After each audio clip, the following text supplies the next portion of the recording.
I hope you all are doing well. So, welcome to my YouTube channel, Stronger Scholar. So, our topic for the discussion is restriction endonuclease enzyme. This topic is beneficial to those who are pursuing 12th, BSc and MSc, and also for those who are preparing CSIR NET, GATE, NEET and JIPMER exams. So, this restriction endonuclease enzyme, firstly we know about it, that what is restriction endonuclease enzyme. Suppose जब भी हम ये word सुनते हैं restriction word से हमारे mind में सबसे पहले क्या हिट करता है? रेस्ट्रिक्शन का मतलब है किसी भी चीज से आपको रोकना, रिस्ट्रिक्ट करना मतलब रोकना, टोकना, ठीक है। तो जो रेस्ट्रिक्शन एंडोन्यूक्लियस एंजाइम है उसमें ये वर्ड की क्या जरूरत थी, ठीक है। तो क्या होता है, सपोज हमारे पास एक बैक्टीरियल सेल है, इसके पास अपना खुद का एक डीएनए है। अब सपोज यहाँ पर कोई वायरस इस पर अटैक करता है, फॉर एग्जाम्पल बैक्टीरियोफेज वायरस इस पर अटैक कर रहा है, तो ये क्या करता है, अपना खुद का डीएनए इसके अंदर इंसर्ट कराता है। बट अब ये जो हमारा बैक्टीरिया है ये नहीं चाहता इसके डीएनए को अपने अंदर इंसर्ट कराना, क्योंकि इससे क्या होगा, इसका डीएनए इसमें मिलेगा तो इसमें कुछ ना कुछ चेंजेस आ जाएंगे। तो इस टाइम पर क्या होता है, बैक्टीरिया फॉरेन डीएनए से खुद को बचाने के लिए अपने अंदर कोई एंजाइम प्रोड्यूस करता है। वही एंजाइम क्या होता है, रेस्ट्रिक्शन एंडोन्यूक्लियस। किसने बनाया? बैक्टीरियल सेल ने बनाया। क्यों बनाया? क्योंकि उसको फॉरेन डीएनए से अपने आप को बचाना था। तो ये रेस्ट्रिक्शन एंडोन्यूक्लियस क्या करता है, फॉरेन डीएनए को जैसे ही वो अंदर एंटर करेगा उसको कट करने लग जाता है। तो इससे क्या होता है, बैक्टीरिया अपने आप को इससे सेव कर पाता है। तो यही क्या है, रेस्ट्रिक्शन एंडोन्यूक्लियस है, जो कि एक बैक्टीरियल एंजाइम है जो बैक्टीरिया खुद प्रोड्यूस करता है। ठीक है, अब इसकी हम डेफिनेशन देख लेते हैं। Restriction endonuclease. It is a bacterial enzyme that cuts double-stranded DNA into fragments after recognizing specific nucleotide sequences known as recognition और restriction site. ठीक है, मतलब ये जो हमारा रेस्ट्रिक्शन एंडोन्यूक्लियस है वो एक बैक्टीरियल एंजाइम है जो डबल स्टैंडर्ड डीएनए को जो हमारा फॉरेन का आ रहा है उसको फ्रेगमेंट्स में मतलब टुकड़ों में तोड़ देता है। कैसे तोड़ पाता होगा, क्योंकि वो उसके डीएनए में कोई सीक्वेंस होते हैं न्यूक्लियोटाइड के, उनको रिकॉग्नाइज करता है, पहचानता है। उन सीक्वेंसेस को हम कहते हैं रेस्ट्रिक्शन साइट या रिकॉग्निशन सीक्वेंसेस। ओके, तो हम इसकी थोड़े हिस्ट्री देख लेते हैं कि रेस्ट्रिक्शन एंडोन्यूक्लियस की डिस्कवरी किसने की थी। तो रेस्ट्रिक्शन एंडोन्यूक्लियस की डिस्कवरी डब्ल्यू अर्बर साइंटिस्ट ने की थी। ओके, तो हमने ये देख लिया कि इसकी डिस्कवरी डब्ल्यू अर्बर ने की थी। अब हम ये देखेंगे कि सबसे पहला रेस्ट्रिक्शन एंजाइम जो था वो किसने बनाया। तो सबसे पहला रेस्ट्रिक्शन एंजाइम बनाया था हैमिल्टन स्मिथ ने 1970 में, और वो कौन सा एंजाइम था, वो था हिंड सेकंड। ठीक है, अब हम देखते हैं कि इनके जो नाम होते हैं वो इस तरीके से क्यों होते हैं। सपोज जैसे कि इश्केरिशिया कोलाई से जो हमारा रेस्ट्रिक्शन एंडोन्यूक्लियस बनाया गया है हम उसको इको R1 कहते हैं। तो ये इको R1 ये किस तरीके के नोमेनक्लेचर से इनको बनाया गया है, इस नेम को क्यों दिया गया है। ठीक है, तो ये जो इको R1 है ये स्ट्रेन RY13 से बना है। अब हम इसके नोमेनक्लेचर की ओर जाते हैं। तो यहाँ पर जो इको R1 है इसमें सबसे पहला जो ई है, कैपिटल ई, वो ई है इस्केरिशिया, मतलब ये इसका जीनस है। और जो हमारा को है CO स्मॉल में को, वो है कोलाई के लिए। इस्केरिशिया कोलाई का कोलाई क्या है, स्पीशीज है। ठीक है, समझ में हो गया ये कि ई है हमारा जीनस के लिए इस्केरिशिया और CO है कोलाई के लिए जो है स्पीशीज। अब यहाँ पर जो कैपिटल R है वो यहाँ पे इसकी स्ट्रेन दे रखी है, वो है RY13 कि ये इस स्ट्रेन का है। और यहाँ पे 1, ये जो रोमन लेटर में 1 है ये है कि ये इस बैक्टीरिया में फर्स्टली आइडेंटिफाइड किया गया है। तो इस अकॉर्डिंग इनके जो है रेस्ट्रिक्शन एंजाइम्स के नोमेनक्लेचर के अकॉर्डिंग इनके नाम दिए गए हैं। ठीक है, अब हम देखते हैं कि रेस्ट्रिक्शन साइट क्या होती है, जिसके बारे में हमने यहाँ पे डिस्कस किया था कि जो रेस्ट्रिक्शन एंडोन्यूक्लियस एंजाइम है वो डबल स्टैंडर्ड डीएनए की किसी साइट को रिकॉग्नाइज करते हैं, फिर फ्रेगमेंट में कट करते हैं। तो वो जो साइट है वो हमने कहा क्या थी, रेस्ट्रिक्शन साइट थी। अब हम इसको देखते हैं ये क्या होती है। ठीक है, तो जो रिकॉग्निशन सीक्वेंसेस या रेस्ट्रिक्शन साइट होती हैं वो 4 to 8 न्यूक्लियोटाइड्स के इस तरीके से हमारी जॉइनिंग में ये होते हैं हमारे न्यूक्लियोटाइड्स। तो इसमें क्या होता है, ये एक पैलिंड्रोमिक सीक्वेंस के अकॉर्डिंग होते हैं। मतलब अगर आप इसको 5 to 3 प्राइम रीड करेंगे, suppose GATATC, here G is guanine, A is adenine, T is thymine and C is cytosine। अब हम इसको 5 to 3 प्राइम जब रीड कर रहे हैं तभी GATATC रीड करा जा रहा है, और जब हम इसको यहाँ से 5 to 3 प्राइम रीड करेंगे तब भी ये क्या रीड होगा, GATATC। मतलब जब हम इसको यहाँ से यहाँ रीड करेंगे तब भी ये GATATC है, और जब हम इसको यहाँ से यहाँ पर रीड करेंगे तब भी ये सेम है। तो ऐसे सीक्वेंसेस को हम कहते हैं पैलिंड्रोमिक सीक्वेंसेस। और जो जितने भी हमारे जो रेस्ट्रिक्शन साइट्स होती हैं वो हमेशा पैलिंड्रोमिक सीक्वेंसेस के अकॉर्डिंग ही होती हैं, जिनको हम 5 to 3 प्राइम चाहे ऊपर वाली स्ट्रैंड में रीड करें चाहे 5 to 3 प्राइम नीचे वाली स्ट्रैंड में रीड करें, दोनों ही क्या होंगे, सेम होंगे पढ़ने में वो। ठीक है, तो यहाँ देखते हैं इसकी definition. Restriction enzyme cuts only double helical segments that contain a particular nucleotide sequences of 4 to 8 bases pair in length.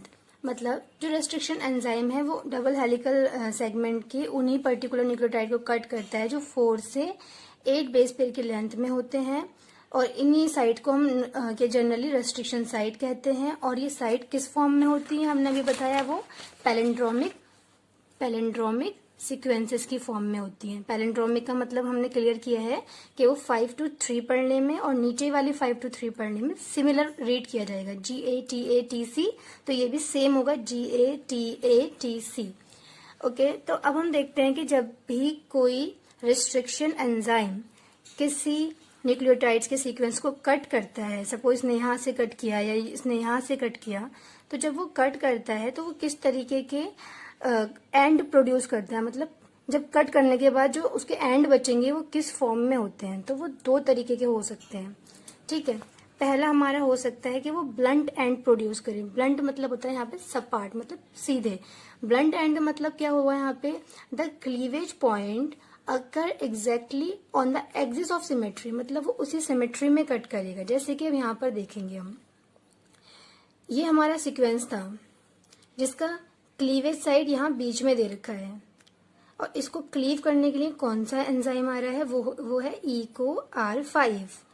तो अब जब ये इसको क्लीव करेगा तो ये सीक्वेंसेस क्या देगा, ये बिल्कुल बीच में से कट करेगा ना, तो ये बिल्कुल इस तरीके से सीक्वेंस आएंगे। GATCTA ये अलग हो गया 3 के पेयर में, और ये ATCTAG ये 3 के पेयर में यहाँ से कट होके अलग हो गया है। तो ये जो एंड मिले, ये एंड मिले ना, ये है हमारे ब्लंट मतलब सपाट एंड।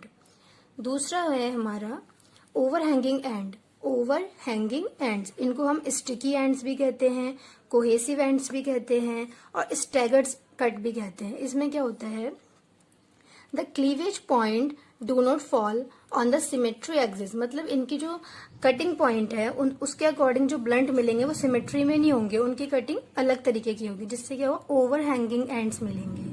जैसे यहाँ पर है, ये हमारा सीक्वेंस है GATATC,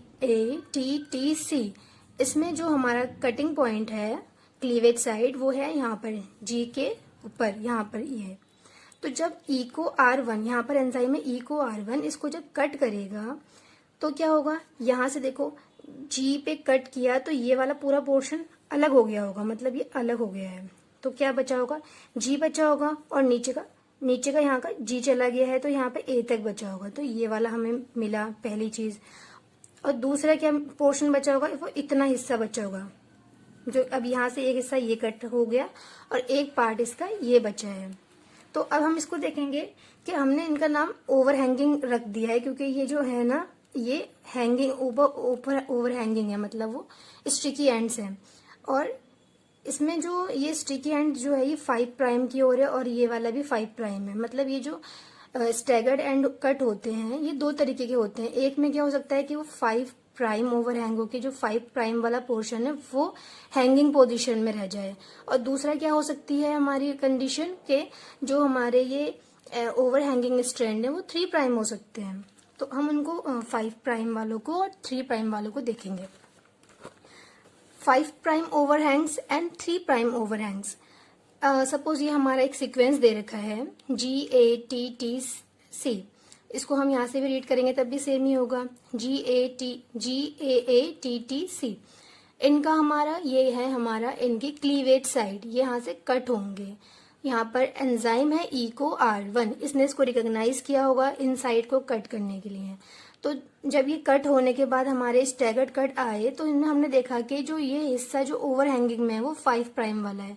पहला ये है, कट होने के बाद पहला हिस्सा ये इतना आया होगा, इतना। ये हिस्सा यहाँ पर दिखा रहे ये वाला पार्ट क्या है हमारा, और दूसरा वाला जो पोर्शन बचेगा वो ये होगा, वो वाला पार्ट हम यहाँ दिखा रहे हैं। तो इसमें जो ओवर हैंगिंग पोजीशन है वो 5 प्राइम की है।